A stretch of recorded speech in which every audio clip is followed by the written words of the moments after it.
Ертең ерте тұрған еркектің бірісі артық дейді ғой. Жұмысымызды, қызметімізді неден бастаймыз? Таңғы 6-ға 10 минут қалған кезде. Енді қағаздар болады ғой, мен қол қойып бәрін беріп жібердім. Енді бак, посетительдер келеді, кісілер келеді. Солармен сөйлесем, бағана бірнеше адам келіп кетті. Бірнеше адам қабылдап үлгердіңіз бе? Иә. Керемет. Енді 30 жылдан бері қызметтесіз ғой, қарап отырсақ, еңбек өтіліңіз сол 30 жылдан асқан шығар. Асып кетті ғой. Асып кетті, иә, тіпті 40 жыл деп айтсақ та жарасады. Алдымен сол еңбек жолыңыздың неден басталғанын әңгімелейікші аға. Ең бірінші мен кішкентай кезімде школда оқимын ғой. Каникулда енді ата мен апамның ақшасы жетпейді, өзіміз балақушы шөпті өйтіп бүйтіп сенің стройкада істедім 8-ші класста. Неде каникулдарда. Иә. Сонда ол стройкадан о кездегі мен 200, 280, 300-ге дейін ақша алып келетінмін. 8-ші сыныпта? Сыныпта 3 айлық каникул стройкада. СДСУ 35 деген стройкада істедім. Сенің көйін өз киімімді өзім киіп, сатып алып, қыстық, жаздық киімдерді өзім алатынбыз, сол ақшаға. Үйге көмір, отын бәрін түсіріп қоятын қысқа. Ауыстыралық тимесін апа атама деп. Еңбек жолыңызды, яғни сіз 8-ші сыныптан бастап отырсыз. Сыныптан бастадым. Ең алғашқы алған жалақыңыз 200 сомнан басталды. 200 сомнан ал, енді кішкентай кезімде 5-6 класста ол балақушы тарттық, одан жасырақ кезім. Атпен онда 5 сом, 3 сом солай алатынбыз. Ал 8-ші сыныпта басталған жұмыс ары қарай қандай қызметтерге ұласты? Ол ары қарай енді мектеп бітірдім. 1970 жылы сенен әскерге кеттік.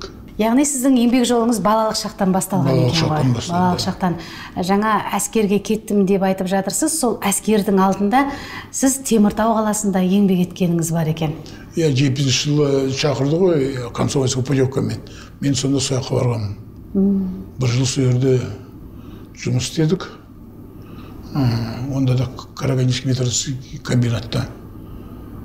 О кезде ағаңыз Қарағандыда болатын? Теміртауда. Металлург болып еңбек етеді? Жоқ, онда ол первый секретарь горком комсомол болатын. Еңбек жолы. Ағаңызға барып, қасында бір жағы көмекші болу үшін де жүрген шығарсыз? Иә, болдым сөйлді енді. Ол кісі енді өзі ұқсап мені металлургический комбинатқа, Карагандинский металлургический комбинатқа жұмысқа алды. Ең бірінші сол көмекші металлург боласыз ба деді. Көрсетті, қорқып бармай қойдым өзім. Айтым, бұның жұмысты рахмет, өзіңіз істейсіз. Солда жетер бір істеген деп. Бір үйге бір металлург жететтедіңіз ғой. 71 жылы әскерден қайта оралдық. Шамалғанға келдік пе? Жоқ, Теміртауға келіп мен учеттан шықтым ғой, 70 жылы. Сенен кейін Шамалған келдім. Енді апам жалғыз болды ғой. Иә. Соның жанында болайын деп Шамалғанға қайтып келдім. 73 жылдан бірге жұмыс істедім мен. Сенен кейін 74 жылы Үштөбе қаласындағы жаңа Пермай деген совхозында ортаншы марқұм ағам тұратын. Сол жалғызым деген соның жанына бардым. О жерден енді көп жүрген жоқпын.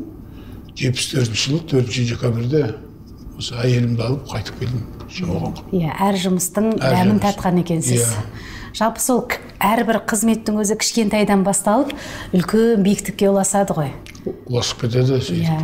Сенен кейін ол тағы 76-да ма совхоз Шамалған совхозына ең бірінші шофер болып кірдім. Сенен кейін механик болдым. Сенен кейін механиктан замдиректор болдым.